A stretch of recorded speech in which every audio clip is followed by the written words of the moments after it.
Se ha comenzado a explicarse las 5 fases de este plan paso a paso para el desconfinamiento, pero la verdad es que queremos saber cuáles son las condiciones que deben darse para que aquello se materialice. Ramón Ulloa nos explica. Ramón, ¿cuáles son los parámetros?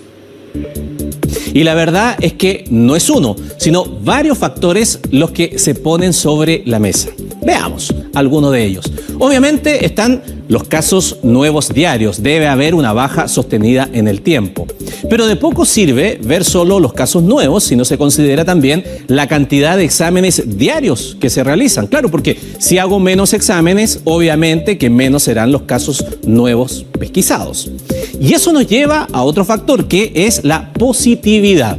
La OMS recomienda que se hagan 10 test por cada uno que salga positivo y sí o sí menos de un dígito. A eso hay que llegar. Lo otro es la trazabilidad, o sea, la capacidad para rastrear, el origen del contagio de una persona, determinar sus contactos estrechos y también aislarlos. La OMS dice que esta tarea es efectiva cuando se llega al 90% de trazabilidad.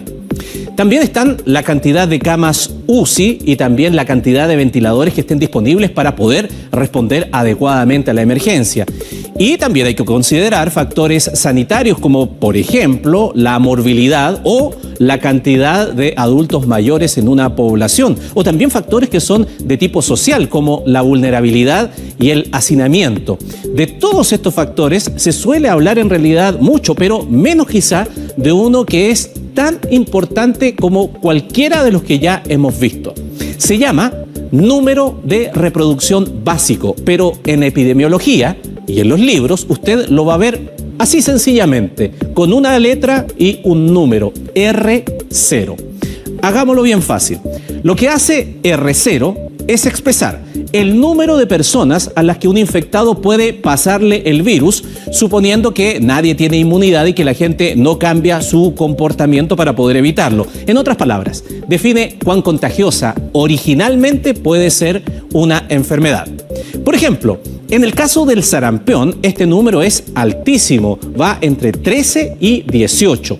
El Zika, otro ejemplo, va entre 3 y 6. Y en el caso de la gripe común, eso es de 1,3.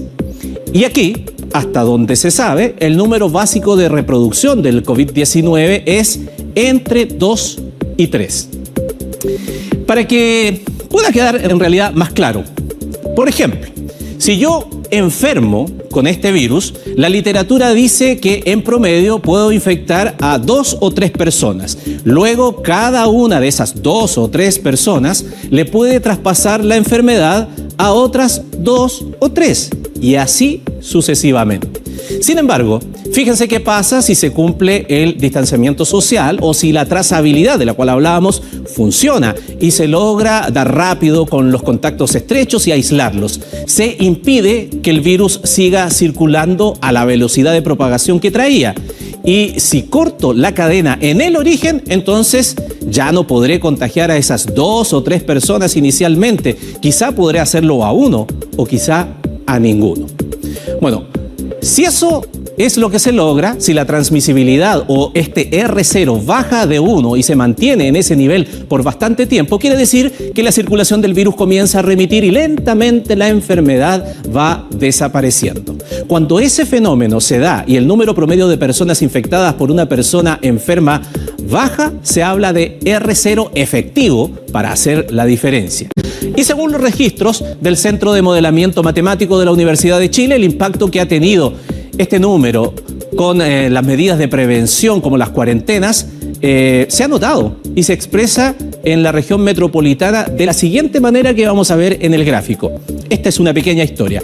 Cuando esto empezaba hacia el día 16 de marzo, este número de reproducción efectiva era alto, 2,76. El 27 de marzo, lo recordarán, comienzan las cuarentenas en las comunas del sector oriente de la capital. Y el 7 de abril las cosas parecían entonces ir bastante bien. Había bajado este número a 1,06. Y el 21 de abril, cuando ya las comunas de Santiago Oriente habían dejado el confinamiento y solo quedaban 5 con restricción, por primera vez cae bajo cero, es 0,93.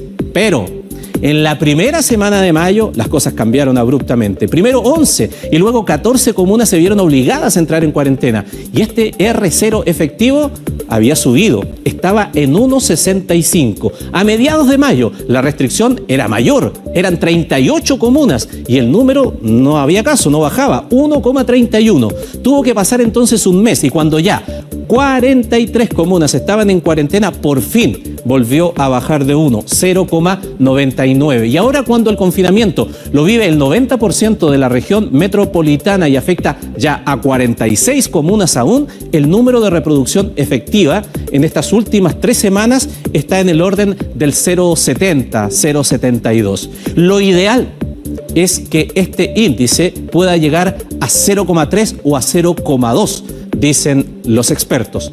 Pero para eso todavía falta